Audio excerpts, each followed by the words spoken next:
चलिए आज के इस वीडियो में देख लेते हैं सॉलिड स्टेट, जो कि एक बहुत इंपॉर्टेंट चैप्टर है आपके नीट के एग्जाम में। मोस्टली दो क्वेश्चन बोले तो चार नंबर ऐसे दो क्वेश्चन अपने पास आते हैं। चार चार नंबर के 8 नंबर आपके बिल्कुल फिक्स हो जाते हैं अगर आप सॉलिड स्टेट चैप्टर आप तैयार करके रखिए तो। जैसे नीट 2022 में अगर आप देखेंगे तो नीट 2022 में 2 बार एग्जाम हुआ। एक बार तो मेन पेपर हुआ और एक बार री नीट हुआ कुछ बच्चों के लिए, क्योंकि कुछ कुछ सेंटर पे प्रॉब्लम हो गया था उसकी वजह से। तो दोनों में ही दो दो क्वेश्चन आए हैं। तो नीट 2022 में ही 4 क्वेश्चन आ चुके हैं। लास्ट ईयर की नीट में अगर आप देखेंगे 21 में वहां पर भी 2 क्वेश्चन थे। उसके पहले 20 में देखेंगे तो वहां पर भी सॉलिड स्टेट से 2 क्वेश्चन थे। तो मोस्टली 2 से 3 क्वेश्चन अपने एग्जाम में दिखते हैं, 8 नंबर अपने पक्के हो जाते हैं। तो आज के इस वीडियो में क्या करेंगे, तो सॉलिड स्टेट के कुछ इंपॉर्टेंट सेट ऑफ क्वेश्चंस जो आपको एग्जाम में देखने को ही मिलते हैं वो क्वेश्चंस डिस्कस करेंगे अच्छे से, और खास करके वो क्वेश्चंस जो कैलकुलेशन बेस्ड होते हैं, जहां पर सॉल्व करना पड़ता है, फॉर्मूलेज कैसे रखने हैं और क्या क्या चीजें हैं वो देखेंगे हम लोग। तो सबसे पहले आपको जब भी कभी इस चैप्टर को आप अच्छे से तैयार करिए ना, तो बहुत जरूरी है कि आपको सारी पैकिंग्स के बारे में पता होना चाहिए। एससीसी पैकिंग क्या चीज है जो क्यूब से रिलेटेड था, और बीसीसी पैकिंग क्या होता है, एफसीसी पैकिंग क्या है, और एचसीपी पैकिंग क्या है जिसका सिस्टम हेक्सागोनल होता है। तो ये पैकिंग्स के बारे में पता होना चाहिए, और साथ में ये आपको जानना चाहिए कि सब में इफेक्टिव एटम कितने होते हैं। पैकिंग्स पढ़ेंगे तो आपको पता ही चल जाएगा। एससीसी पैकिंग में इफेक्टिव एटम 1, और बीसीसी में 2, और एफसीसी में ऐसे 4 इफेक्टिव एटम। एचसीपी में टोटल इफेक्टिव एटम कितने होते हैं, 6, ये अपने पास रहते हैं। और वायर्ड के बारे में पता होना चाहिए कि वायर्ड्स दो बहुत फेमस वायर्ड हैं, एक है टेट्राहेड्रल वायर्ड और एक होते हैं ऑक्टाहेड्रल वायर्ड। इनका एग्जैक्ट नंबर आपको पता होना चाहिए कि जो एफसीसी पैकिंग होता है उसमें इफेक्टिव एटम होते हैं 4। तो जितने इफेक्टिव एटम होते हैं उतने ही होते हैं नंबर ऑफ ऑक्टाहेड्रल वायर्ड एक यूनिट सेल में, तो वो होते हैं 4। और जो टेट्राहेड्रल वायर्ड होता है एफसीसी में, वो कितने होते हैं, वो होते हैं double of effective atom, 2 times of effective atom, तो वो होते हैं 8। सेम तरीके से एचसीपी पैकिंग में 6 होता है ऑक्टाहेड्रल वायर्ड और 12 होते हैं टेट्राहेड्रल वायर्ड, जस्ट जो आपके पास इफेक्टिव एटम है उसका डबल।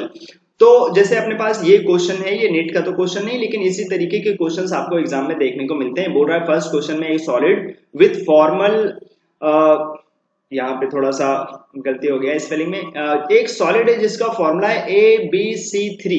क्या लिखा है, ABC3 वुड प्रोबेबली हैव। अब इसके बारे में जानना चाहता है कि ABC3 फॉर्मूला है, तो फिर बताइए कौन कहां पर लगा होगा। तो बोल रहा है ए लगा होगा बॉडी सेंटर पे, बी लगा होगा फेस सेंटर पे, और सी लगे होंगे कॉर्नर्स पे। ये तो बिल्कुल क्यूब की बेसिक प्रॉपर्टी के ऊपर क्वेश्चन है। आप चाहें तो पहले अटेम्प्ट कर लीजिए और फटाफट टिक कर दीजिए। तो ये तो बहुत बेसिक से क्वेश्चन यहाँ पे पड़े हैं, बस आपको वो कंट्रीब्यूशन पता होना चाहिए कि कौन कहां पर होगा, तो उनके कंट्रीब्यूशन क्या होते हैं। तो ए अगर बॉडी सेंटर पे होगा तो इफेक्टिव में बॉडी सेंटर पे जो अंदर चीजें आती हैं वो इस क्यूब के लिए 100% हो जाती हैं। तो बोलते हैं बॉडी सेंटर के लिए 100% कंट्रीब्यूशन होता है, तो एक ही बॉडी सेंटर और उसमें एक आ जाएगा ए। और बी लगा है फेस सेंटर पे, फेसेस कितने होते हैं, 6 फेसेस, एक ये फेस हो गया, एक ये ऊपर और नीचे, और एक तुम्हारी मोबाइल स्क्रीन के बाहर की तरफ आ रहा होगा और एक अंदर की तरफ जा रहा होगा, और सबका कंट्रीब्यूशन कितना होता है, हाफ। तो बी तो 3 हो जाएगा यहाँ पर, लेकिन वहां पर बी कितने चाहिए, 1, इस वजह से ये ऑप्शन नहीं चेक करना चाहिए, सेकंड चेक कर लेते हैं। A at the corner of hexagonal, तो हेक्सागन के कॉर्नर पे अगर हम एटम्स रखेंगे तो हमारे पास कॉर्नर केवल एक नहीं होते हैं, कॉर्नर्स होते हैं यहाँ पर। ऐसे टोटल हेक्सागन बनाना पड़ेगा तो तुम्हें 12 कॉर्नर मिल जाएंगे। तो 12 कॉर्नर, और यहाँ कॉर्नर का कंट्रीब्यूशन होता है 1/6, तो ए हो जाएगा 2। B at the centre of the hexagon, centre मतलब जो हेक्सागन के सेंटर पे रखेंगे तो वो तो ए हो जाएगा, यहाँ से देखिए 2 सॉल्व करेंगे तो। और बी आप बोल रहे हो सेंटर पे है तो वो हो जाएगा 1। और बोल रहा है C inside the hexagonal unit cell, तो यहाँ से आपको फॉर्मूले सही नहीं मिलेंगे क्योंकि रेशियो ए 1 है तो बी भी 1 होना चाहिए, लेकिन यहाँ पर ए 2 और बी 1 जैसा हो जाएगा तो ये गलत हो जाएंगे। सी में बोल रहा है A at the corner of the cube, B at body centre. तो ए अगर कॉर्नर पे लगा हो तो कॉर्नर 8 होते हैं, लेकिन कंट्रीब्यूशन 1/8 होता है। बी बॉडी सेंटर पे बोल रहे हैं तो वो तो 1 हो जाएगा, देखिए ये भी 1 हो गया, वो भी 1 हो गया। और C at the face centre, faces होते हैं 6 और उनका कंट्रीब्यूशन होता है हाफ, तो यहां से मिल जाएगा फॉर्मूला। तो ये सिंपल बेसिक क्यूब के बारे में आपको पता होना चाहिए कि कौन कहां पर लगे होते हैं। तो पहला क्वेश्चन तो इसी के ऊपर था, ठीक है। आई होप आपको समझ में आ गया होगा, ये इजी सा क्वेश्चन अपने पास।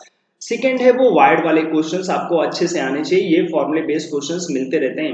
What is the formula of magnetic oxide of cobalt, कोई कोबाल्ट का मैग्नेटिक ऑक्साइड है, used in recording tapes, tapes को जो होते हैं रिकॉर्डिंग टेप्स जो होते हैं उसमें यूज होता है इसका। अच्छा, that crystallises with cobalt atoms occupying 1/8 of the tetrahedral holes and 1/2 of the octahedral holes in a cubic closed pack। Cubic close pack क्या होता है? FCC packing. इसमें इफेक्टिव एटम कितने होते हैं? 4। तो ऑक्टाहेड्रल बाइट कितने होंगे? 4। और टेट्राहेड्रल बाइट कितने होंगे? इसका डबल 8। अब जो जो बोला उनका मान लो भाई। बोला cobalt atoms occupying 1/8 of tetrahedral void, तो कोबाल्ट जो है वो गया है 1/8 ऑफ टेट्राहेड्रल बाइट में, तो टेट्राहेड्रल बाइट होते हैं 8 और उसका 1/8 उसने ऑक्युपाई किया है। साथ में वो गया है 1/2 ऑफ ऑक्टाहेड्रल होल्स, तो half of the octahedral holes पे भी गया है। और ऑक्साइड आयंस कहाँ गए हैं? पैकिंग करने के लिए, तो वो जो हमारे पास इफेक्टिव एटम होंगे पैकिंग के हिसाब से 4। तो ये आपको जस्ट लिखना आना चाहिए कि कौन कितने हैं। तो ये तो टेट्राहेड्रल बाइट वो 1/8 थी, ऑक्टाहेड्रल बाइट उसका हाफ, और ये पैकिंग करने गया तो वो एफसीसी पैकिंग के 4। कैसे पता ऑक्साइड गए हैं पैकिंग करने के लिए? वो क्लोजेस्ट पैकिंग, तो जो क्लोजेस्ट पैकिंग होता है क्यूब में, नॉर्मली उसी का हमें केस मान लेना चाहिए। तो क्यूबिक क्लोज पैक में हमारे पास 4 लोग होते हैं इफेक्टिव में, तो वो हो गए अपने पास। बस इनको आप देख लीजिए, तो यहाँ से कोबाल्ट आ जाएंगे 3 और ऑक्सीजन 4, आंसर हो जाएगा डी पार्ट। कोबाल्ट का ये मिक्स ऑक्साइड होता है। Third number question calculation based, बहुत प्यारा सा, एनसीईआरटी में ऐसे एग्जांपल्स हैं, आप उनको अच्छे से देख लीजिए, क्योंकि एनसीईआरटी बेस्ड क्वेश्चंस डायरेक्ट अपने एग्जाम में आ जाते हैं। कभी कभी कैलकुलेशन बहुत टफ होता है, लेकिन वो जो है काफी इंपॉर्टेंट हो जाते हैं अपने पास। तो देख लीजिएगा एक बार एनसीईआरटी बेस्ड जो अपने पास क्वेश्चंस हैं, ठीक है। उनके एग्जाम्पल्स अच्छे से देख लीजिएगा, आपको मोस्टली मैं क्वेश्चन उन्हीं टाइप का दिखा भी रहा हूं। तो आइए यहाँ पर क्या बोला है, an element has a body centred cubic structure, BCC structure में है, तो कॉर्नर और बॉडी सेंटर पे एटम्स रखे होंगे। इफेक्टिव एटम कितने होते हैं? यहाँ पर 2 इफेक्टिव एटम होते हैं एक यूनिट सेल में। एज लेंथ दिया है 300 पिकोमीटर। अब हमसे जानना चाहता है, दिया है डेंसिटी और हमसे पूछ रहा है how many atoms are present. अगर आप नहीं जानते हैं फटाफट क्वेश्चन सॉल्व करिए और फिर करिएगा टिक कि एबीसीडी में से क्या होगा आपका, फिर आप मैच कराइएगा। सही निकलेगा तो बड़ी अच्छी बात है, नहीं निकलेगा तो देख लीजिएगा आप।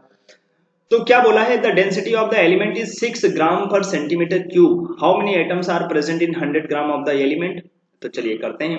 जब भी कभी आपको एज लेंथ दे देगा तो आप बड़े आराम से ये निकाल सकते हैं कि एक यूनिट सेल का वॉल्यूम क्या होगा। कैसे निकाल सकते हैं? क्यूब है उसका वॉल्यूम तो एक क्यूब होगा, तो ये जस्ट हो जाएगा 300 पिकोमीटर क्यूब। और क्योंकि डेंसिटी वहां सेंटीमीटर क्यूब में दिया गया है, इस वजह से पिकोमीटर को बदल लीजिए सेंटीमीटर में, जिसका प्यारा सा रिलेशन होता है कि 1 पिकोमीटर इक्वल्स टू 10⁻⁻10 सेंटीमीटर। आपको यह ध्यान रखना पड़ेगा। तो ये इसका क्यूब कर लीजिए, तो ये आ जाएगा 3 3 9, मतलब 27 हो जाएगा, और ये 10⁻24 सेंटीमीटर क्यूब। ये ध्यान रखिए, ये एक यूनिट सेल का वॉल्यूम आया है। अब डेंसिटी का यूज करिए और मास का यूज करिए, निकाल लीजिए टोटल वॉल्यूम, क्योंकि डेंसिटी होता है मास बाई वॉल्यूम। अगर आप टोटल मास लिखेंगे तो टोटल वॉल्यूम आ जाएगा। तो टोटल वॉल्यूम हो जाएगा टोटल मास जो कि है 100 ग्राम और डिवाइडेड बाई डेंसिटी जो कि है 6, तो ये बन जाएगा 50/3, और ये सेंटीमीटर क्यूब में ही आएगा क्योंकि यहाँ मास ग्राम में था, वहां भी ग्राम में था, और सेंटीमीटर क्यूब अपने पास बच जाएगा। तो टोटल वॉल्यूम ये है और एक यूनिट सेल का वॉल्यूम ये है। ऐसे ही बहुत सारे यूनिट सेल मिल करके ही तो पूरा 100 ग्राम का लेटिस बना होगा। तो हमें ये मानना चाहिए कि मान लेते हैं नंबर ऑफ यूनिट सेल कितने हैं अपने पास, तो मान लेते हैं number of unit cell n है, तो ऐसे n छोटे छोटे यूनिट सेल मिल करके टोटल वॉल्यूम दिए होंगे। तो कितने यूनिट सेल हैं? तो यूनिट सेल होगा 50/3, ये तो टोटल वॉल्यूम हो गया, डिवाइडेड बाई एक यूनिट सेल का वॉल्यूम 27 × 10⁻24, ये हो गए नंबर ऑफ यूनिट सेल्स। ये क्या आ गया अपने पास? Number of unit cells. एक मिनट इसको हटा देते हैं, ध्यान रखना 10⁻24 है, ऐसे मिलेगा अपने पास यहाँ पर माइनस में 24। ये नंबर ऑफ यूनिट सेल्स हैं। एटम कितना होगा भाई? एक यूनिट सेल में 2 एटम होते हैं, तो इतने यूनिट सेल में कितना एटम होगा? तो हम बोलेंगे बड़े आराम से बता देंगे भाई, ये हो जाएगा 50/3 × 27, और ये पावर में चला जाएगा 10⁴, और एक यूनिट सेल में तो 2, तो इतने यूनिट सेल में कितने हो जाएंगे? × 2। जस्ट बड़े आराम से आप इसको सॉल्व कर सकते हैं। तो 100/81 हो जाएगा और 10⁴ 100/81 × 10⁴, आंसर आ गया ए पार्ट। ध्यान रखिए, ऐसे टाइप के क्वेश्चंस बहुत प्यारे होते हैं जहां पर कुछ लोग बोलेंगे सर यहाँ पर एटम्स बता देगा, मॉलिक्यूलर मास तो हम डायरेक्ट एटम्स बता देंगे। कहाँ बताया उसने, तो ये बताया नहीं कौन एटम है। एटम बता देता तो आप इसका यूज करके बता सकते थे, डायरेक्ट एटम्स मॉलिक्यूलर मास से डिवाइड कर देते, मोल आ जाता, मोल को Na से मल्टीप्लाई कर देते एवोगैड्रो नंबर से, तो एटम्स आ जाते। हाँ लेकिन वो तो बच्चों के लिए क्वेश्चन होते हैं, यहाँ तो एटम ही नहीं बताया। बिना उस एलिमेंट की जानकारी के आपने ये बता दिया कि वो जो हमारे पास यूनिट सेल बनेगा, या ऐसे बोले 100 ग्राम में इतने तो यूनिट सेल हैं छोटे छोटे इतने, और हर एक यूनिट सेल में बीसीसी बताता है कि 2 इफेक्टिव एटम होते हैं, इसलिए टोटल एटम्स जो हैं, जो हमारे पास यूनिट सेल था उसमें 2 से मल्टीप्लाई कर दिया। जब भी कभी डेंसिटी से बेस्ड क्वेश्चन हो और आपसे कोई नंबर जानना चाहे, इसी तरीके के क्वेश्चंस आपको करने पड़ेंगे। नेक्स्ट देख लेते हैं क्वेश्चन नंबर 4। मैं आपको बोल रहा हूँ डिफेक्ट में जब भी आप कभी एग्जाम को अप्रोच करिए, डिफेक्ट अच्छे से पढ़िए, बहुत ज्यादा स्कोरिंग टॉपिक है सॉलिड स्टेट का। कौन सा डिफेक्ट? और फ्रैंकल डिफेक्ट अच्छे से पढ़ के रखिए और शॉर्ट के डिफेक्ट अच्छे से पढ़ के रखिए। ये 2 डिफेक्ट तो अच्छे से आने चाहिए। इसी में ही 3 तरीके के डिफेक्ट होते हैं, नॉन स्टाइकोमेट्रिक डिफेक्ट, एक स्टाइकोमेट्रिक डिफेक्ट और एक होता है इम्प्योरिटी डिफेक्ट। तो ये इम्प्योरिटी डिफेक्ट के प्रॉब्लम्स हैं, एनसीईआरटी का प्रॉब्लम है ये, एनसीईआरटी का बहुत इंपॉर्टेंट है ये, क्योंकि ऐसे ही अभी जेई में आ गया, अभी जेई के जो ऑनलाइन एग्जाम्स होते हैं उसमें आ चुके हैं ये, और सेम डेटा जल्दी ही अपने एग्जाम में पूछ लिया जाएगा, क्योंकि ये एनसीईआरटी में जो एक्सरसाइज के क्वेश्चंस होते हैं ना वहां से दिया गया है। आइए फिर करते हैं, क्या बोला है इसमें, NaCl is doped with 10⁻³ mole percentage of SrCl2। ये क्या होता है एक्चुअली में, जो NaCl का लेटिस है ना, अगर वहां से कुछ जगहों पर से Na+ हट जाए, इम्प्योरिटी आ जाए, बोला जाता है कि जब भी कभी हम NaCl को लेकर आते हैं तो NaCl के लेटिस में कहीं कहीं जो एल्कलाइन अर्थ मेटल है ना, उनकी इम्प्योरिटीज पड़ी होती हैं, उनके सॉल्ट की इम्प्योरिटीज पड़ी होती हैं। तो कैसे पड़ी होती होंगी, जैसे हम 2 जगह से Na+ हटा दें और किसी एक जगह Sr2+ डाल दें। स्ट्रॉन्सियम भाई, ये alkaline earth metal, beryllium, magnesium, calcium, strontium वहां से बिलोंग करने वाला।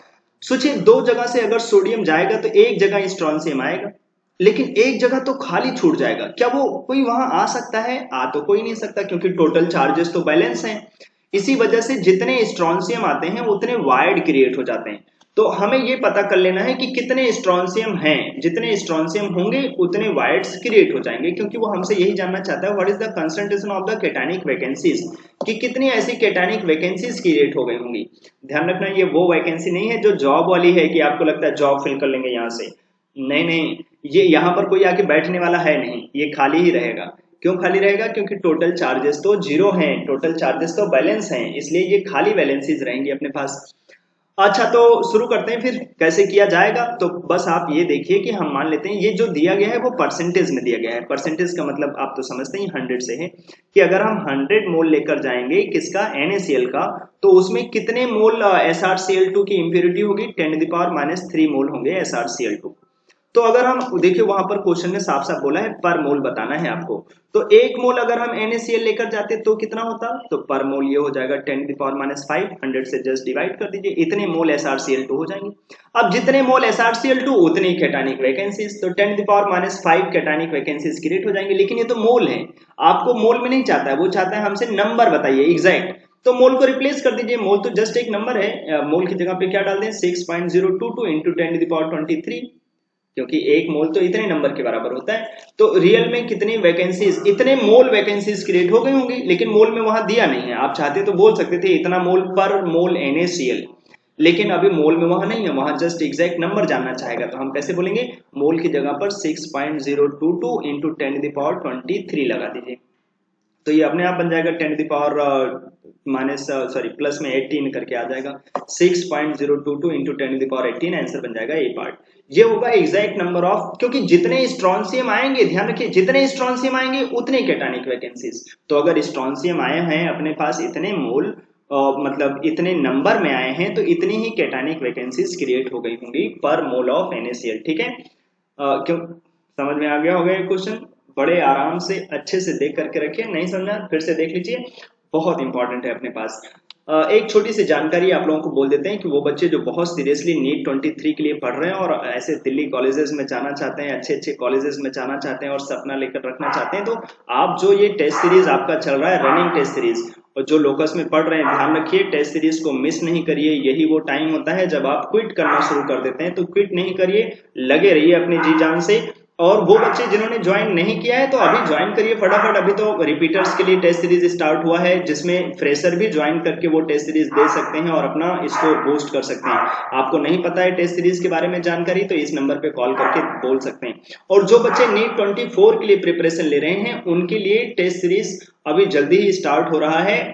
24 के लिए 11 नवंबर से स्टार्ट हो रहा है, तो वो भी इस नंबर पे कांटेक्ट करके सारी जानकारी ले सकते हैं और अपना बिल्कुल परफेक्ट आपको पीसीबी, फिजिक्स, केमिस्ट्री और बायोलॉजी के ऊपर अच्छे अच्छे क्वेश्चंस मिलते हैं, आप उनको करिए। और देखिएगा जैसे आपके नीट में, जैसे यहाँ पर एनटीएस करके टेस्ट सीरीज जो चलता है नीट टेस्ट सीरीज, वैसे जैसे स्कोर यहाँ पे आते हैं सेम टू सेम आपको स्कोर आपके एग्जाम में देखने को मिलेगा।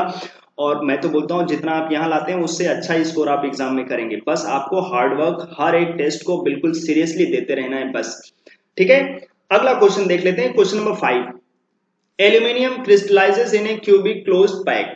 अच्छा, तो ये सीसीपी मतलब एफसीसी पैकिंग के बारे में बोला है। क्यूब में इससे अच्छी पैकिंग नहीं होती और उसका रेडियस दिया गया है 125 पिकोमीटर। ठीक है, how many unit cells are there in 1 centimetre cube of aluminium. Again ये फिर से मैंने एनसीईआरटी से उठाया है क्योंकि एनसीईआरटी के क्वेश्चंस ऐसे ही एग्जाम में आ जाते हैं और देखिएगा किसी ना किसी साल ये आपको ऐसे ही मिल जाएंगे एग्जाम में बहुत अच्छे से। ये हर एक चैप्टर में आपको 10-15 इंपॉर्टेंट क्वेश्चन साइड में रखना चाहिए जो आपको आपके स्कोर बूस्ट करने में मदद करें, या आप वो क्वेश्चंस अगर बार बार रिवाइज करते रहें तो उस चैप्टर के अच्छे क्वेश्चंस आपकी प्रैक्टिस कराते रहें।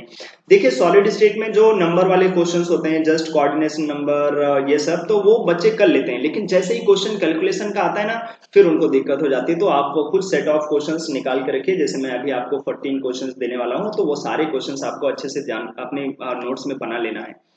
तो मेटेलिक रेडियस दिया है अपने पास, ठीक है, तो हम क्या कर सकते हैं, फिर से हम वही करेंगे कि हम एक अगर रेडियस दिया है तो एफसीसी पैकिंग का रिलेशन लगाएंगे, 2r इक्वल्स टू a/√2। तो यहाँ पर a कितने किसके बराबर हो जाएगा, 2√2r के बराबर। तो r की वैल्यू 125 है तो डाल दीजिए, तो ये हो जाएगा 250 √2 पिकोमीटर में। ये हो जाएगा एच लेंथ। तो हम वॉल्यूम बता सकते हैं एक यूनिट सेल का। हमेशा एक यूनिट सेल के लिए वॉल्यूम पे टारगेट किया करिए क्योंकि ये हमारी बड़ी मदद करता है। तो एक यूनिट सेल का वॉल्यूम कितना होगा, जस्ट ए क्यूब, तो ये हो जाएगा 250√2 पिकोमीटर में है, वहां पर सेंटीमीटर का डेटा है, अक्सर आपको इस चैप्टर में करना पड़ेगा। तो 10⁻⁻10 सेंटीमीटर और इसका कर दीजिए क्यूब।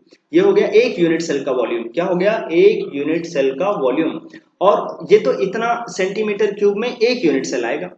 ठीक है, एक यूनिट सेल आएगा, एक यूनिट सेल कितने सेंटीमीटर क्यूब में, इतने में 250 का क्यूब करना पड़ेगा, √2 का क्यूब करेंगे तो 2√2 हो जाएगा और ये 10⁻⁻30 करके इतने सेंटीमीटर क्यूब में। अब आप खुद ही सोच लीजिए, तो फिर एक सेंटीमीटर में कितना होगा, जस्ट इसको नीचे ले आए तो ये हो जाएगा 1/250 का क्यूब इंटू 2√2 और इंटू 10⁻⁻30।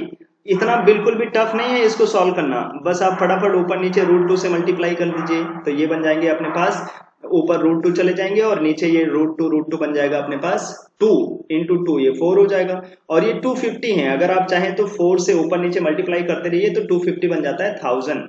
हाँ, और फिर से वो कई बार आप 4 से मल्टीप्लाई कर लीजिए ऐसे, और नीचे अपने पास ये 1000 करके बन जाएंगे। तो ये 10 मतलब 1000 तो हो गया 10⁻3 और ऐसे 10⁻3 फिर से 10⁻3 तो ये हो जाएगा 10⁻9। ठीक है, और यहाँ पर 10⁻31 है तो इसको आप सॉल्व करेंगे तो आपको मिल जाएगा, ये कैंसिल होकर के 10⁻- का मतलब यहाँ तो नीचे रहेगा -21 में, ऊपर जाकर के वो प्लस में हो जाएगा 21। तो हम इसको लिख देते हैं 4 × 4 × 4, तो वो हो जाएगा कितना, 4 4 16 इंटू 4 64 और ये 2 और 2 ये अपने पास हमें समझ रहे हैं कि ये 2 बन जाएंगे और 2 2 4 हो जाता है, 1 से कैंसिल हो जाएगा तो ये 16 करके आ जाएगा, 16√2 और ऊपर ये चला गया होगा 10⁻21। अब इसी को आप सॉल्व कर लीजिए थोड़ा। ये नंबर ऑफ यूनिट सेल आपने बताया है क्योंकि जस्ट आपको ये नंबर उधर ले जाना है, ये नंबर जैसे ही आपका उधर गया आपको पता चल जाएगा एक सेंटीमीटर क्यूब में कितना यूनिट सेल, क्योंकि एक यूनिट सेल में इतना सेंटीमीटर क्यूब, तो एक सेंटीमीटर क्यूब में कितना यूनिट सेल, जस्ट उसको आप नीचे ले जाइए। यहाँ पे स्पेस थोड़ा कम है इसलिए वो कैलकुलेशन थोड़ा सा गंदा लग रहा होगा, लेकिन आपको वो चीज पता होना चाहिए कि एक यूनिट सेल का वॉल्यूम निकाल लें तो हमें पता चल जाएगा कि अच्छा ठीक है एक यूनिट सेल इतने वॉल्यूम में, तो एक सेंटीमीटर क्यूब में कितने यूनिट सेल, ऐसे करके। तो ये 16√2 की वैल्यू तो आप जानते हैं 1.4, तो जस्ट आप इसको रफ कैलकुलेशन में डाल दीजिए तो ये 16 4 64 और 16 1 तो ये 22 करके आ जाएगा और 0.4 में, तो इसे 2.24 लिखेंगे तो 10⁻22 हो जाएगा। तो ऐसे करके आ जाएगा 2.24, क्योंकि वो मैंने 1.414 नहीं लिया ना, केवल 1.4 ले लिया रूट टू की वैल्यू। तो आंसर मिल जाएगा आपको लास्ट ऑप्शन। ठीक है, प्यारा सा क्वेश्चन आपको कैलकुलेशन करके मैंने दिया है। गोल्ड, अगला क्वेश्चन है, गोल्ड की रेडियस दी है और हमसे पूछ रहा है कि बताओ फिर एज लेंथ क्या होगा, ऐसे क्वेश्चंस आते हैं। तो एफसीसी पैकिंग का रिलेशन लगा दीजिए, 2r equals to a by root two. तो आप फटाफट यहाँ से देख लीजिए, एज लेंथ हो जाएगा 2 रूट 2 r, r डाल दीजिए, आंसर पा जाइए। ठीक है, आंसर आ जाएगा इसका, मैं बोल देता हूँ, सॉल्व करके आप देखिएगा, सी पार्ट आंसर मिल जाएगा। क्वेश्चन नंबर 7, बड़ा प्यारा क्वेश्चन होता है ये, मेटल डिफिशियंसी डिफेक्ट के ऊपर। जब भी कभी ऐसे क्वेश्चंस होते हैं तो मेटल वेरिएबल ऑक्सीडेशन स्टेट दिखाते हैं। तो जैसे यहाँ पर Ni 2 पॉसिबल ऑक्सीडेशन स्टेट में होता है, तो वो जानना चाहता है 3 प्लस कितना होगा, क्योंकि अगर ये 100% 2 प्लस होता तो इसका फॉर्मूला होता है Ni 2 प्लस और ऑक्सीजन 2 माइनस, तो ये होता है NiO। लेकिन यहाँ पर तो NiO करके नहीं है, तो Ni थोड़ा सा कम है, पक्का उसमें Ni 3 प्लस आया होगा। क्या यहाँ पर टोटल चार्ज जीरो नहीं रहा होगा? टोटल चार्ज जीरो रहा होगा, लेकिन कुछ Ni कम हो गए हैं। तो मान लेते हैं Ni 2 प्लस है x, तो Ni 3 प्लस कितना होगा? 0.98 माइनस x, ऐसे करके। तो आप इसे टोटल ऑक्सीडेशन नंबर का रूल लगा दीजिए, total oxidation number equals to 0, तो ये 2x हो जाएगा, यहाँ पर आ जाएगा 3 इंटू 0.98 माइनस x, और ऑक्सीजन 1 है तो वो -2 इक्वल्स टू 0। तो x आप अगर आप सॉल्व करेंगे तो ये आ जाएगा 0.94।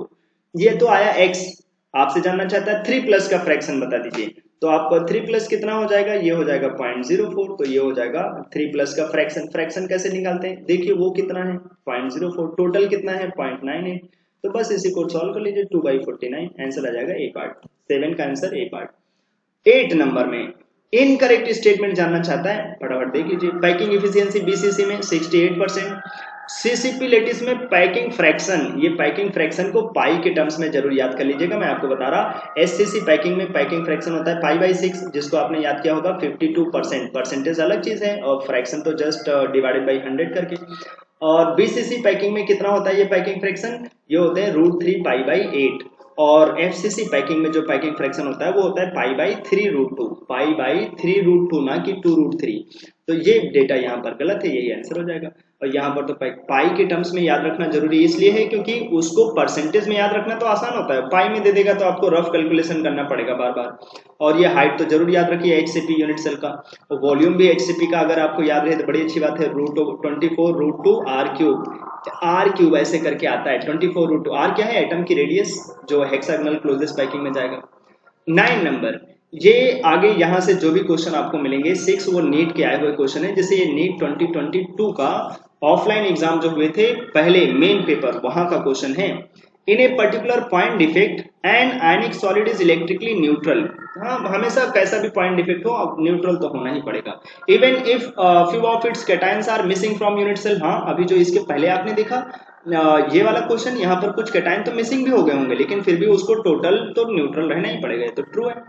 In an ionic solid, Frankel defect arises due to dislocation of cation from its lattice side to interstitial side, maintaining overall electrical neutrality. Yes, वो अपना इधर उधर लोकेशन भले डिसलोकेट कर जाता है लेकिन ओवरऑल चार्ज तो जीरो ही रहेगा। तो both are true, but reason is not the correct explanation कि टोटल चार्ज जीरो होता है, इसका ये रीजन नहीं है कि वो अपना पॉइंट इधर उधर डिसलोकेट कर देता है, इस वजह से कुछ जगहों पर तो मिस भी हो जाता है।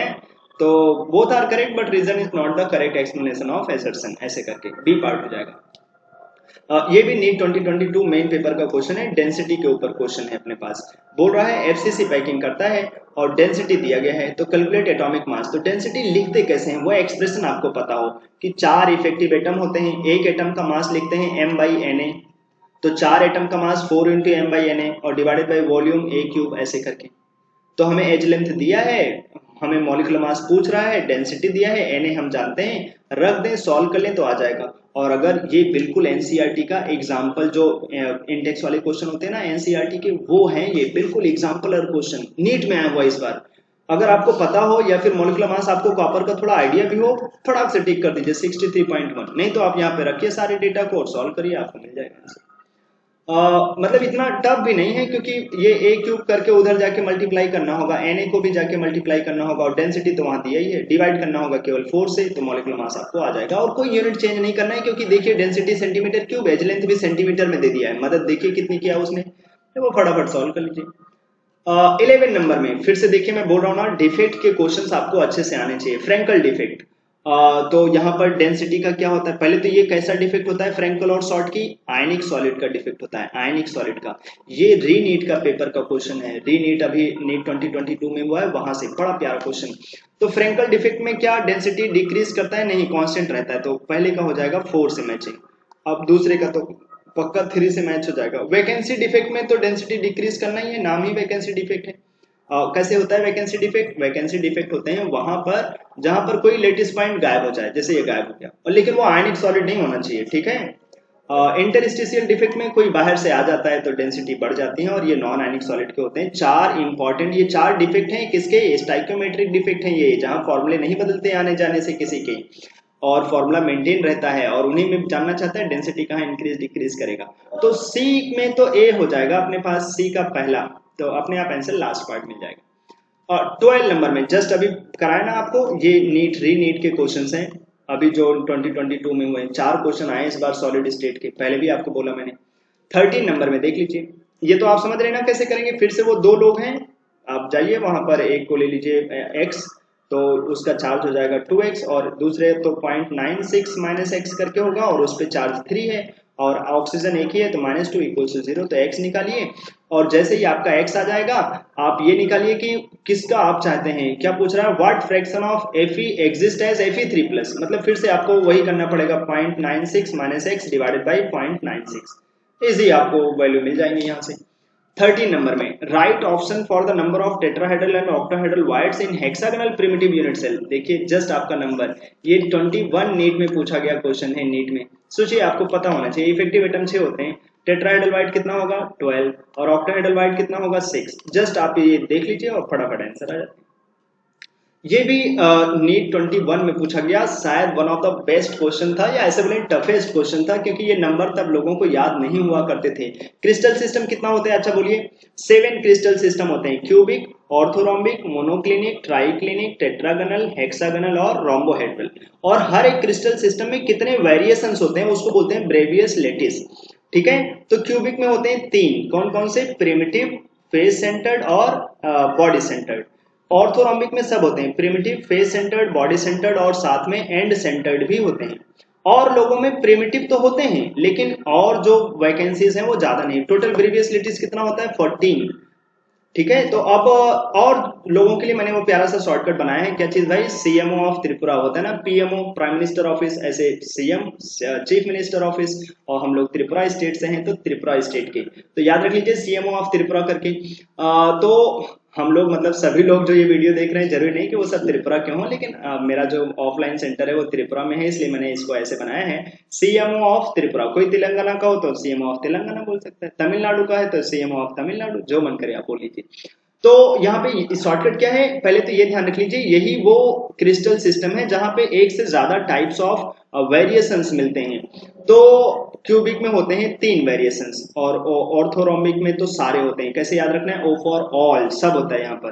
मोनोक्लिनिक में कितने होते हैं 2, और ट्राई, ये जो टेट्रागोनल है उसमें 2 होते हैं, ट्राई क्लिनिक में एक भी नहीं, ये ट्राई क्लिनिक है, ठीक है, और ये है टेट्रागोनल। तो मोनोक्लिनिक और टेट्रागोनल में एक एक और होता है, कौन कौन सा और होता है वो हमें बताना है। तो बाहर बाहर बॉडी सेंटर्ड, बाहर बाहर बॉडी सेंटर्ड, और अंदर अंदर एंड सेंटर्ड, अंदर अंदर एंड सेंटर्ड, तो आपको पता चल जाएगा मोनोक्लिनिक में एंड सेंटर्ड होता है, और जो टेट्रागोनल है उसमें होते हैं बॉडी सेंटर्ड। तो टोटल बॉडी सेंटर्ड कितने होते हैं 3, यहाँ पर तो क्वेश्चन यही पूछा था कि बॉडी सेंटर्ड बताइए कितने होते हैं, तो वो 3 हो जाएंगे। कभी पूछ लेगा एंड सेंटर्ड तो 2, फेस सेंटर्ड 2, प्रिमिटिव कितने होते हैं, टोटल 7 प्रिमिटिव होते हैं, ठीक है। तो ये आप याद जरूर रख लीजिए, और जो क्रिस्टल सिस्टम में हर एक में एक्सियल एंगल और ये सब होता है वो भी अच्छे से देख करके रखेगा। तो मेरे हिसाब से ये मतलब चैप्टर में तो बहुत कुछ है, लेकिन जो क्वेश्चंस फॉर्मूले बेस्ड कैसे सॉल्व किए जाएं और ये कैलकुलेशन के जो क्वेश्चंस आते हैं वो मैंने आपके इस चैप्टर के अच्छे अच्छे बता दिए। चलिए इस वीडियो में इतना ही रखते हैं, और कुछ आप नई चीज चाहते हैं मेरे से तो आप बोल सकते हैं, और अच्छे से पढ़ते रहिए। अपकमिंग आपके नीट के एग्जाम बहुत अच्छे से होने चाहिए, जब भी कभी आप नीट का एग्जाम दें आपका एग्जाम अच्छा ही हो। और आज वैसे विजयदशमी है, और जिसको बांग्ला में लोग बोलते हैं शुभ विजया, तो भगवान करे आपको भी शुभ विजय मिले अपने कंपटीशन एग्जाम में, और बिल्कुल आप भी जाएं, ऐसे एक्सपेरिमेंट कर रहे हो, बहुत सारे लैब में खेल रहे हो, हाँ देख रहे हो ये, और ये सब देख करके मोटिवेशन आना चाहिए, तभी आप अच्छे से पढ़ाई कर पाएंगे अपने कंपटीशन एग्जाम के लिए, ठीक है। और छोटी छोटी जर्नी बनाइए, टाइम पास करने से बचिए, और लास्ट टाइम जो होता है ना वहां पर आप इधर उधर नहीं डिस्टर्ब करिए बस। ठीक है। और बोला जाता है ना बांग्ला में एक प्यारी सी लाइन, शेष भालो तब सब भालो, तो मतलब लास्ट अगर आपने अच्छा कर लिया ना तो सब अच्छा ही होगा। तो अल्टीमेटली फिनिश लाइन हमें करना है अच्छे से कंप्लीट। तो जो बच्चे नीट की टेस्ट सीरीज दे रहे हैं वो देते रहे, जो नहीं दे रहे हैं वो टेस्ट सीरीज मिस नहीं करिए, अच्छे से टेस्ट देते रहिए। जिन बच्चों ने ज्वाइन ही नहीं किया है तो वो ज्वाइन कर सकते हैं इस नंबर पे कांटेक्ट करके। इस वीडियो में इतना रखते हैं, अगले वीडियो में फिर से मिलेंगे, तब तक के लिए बाय।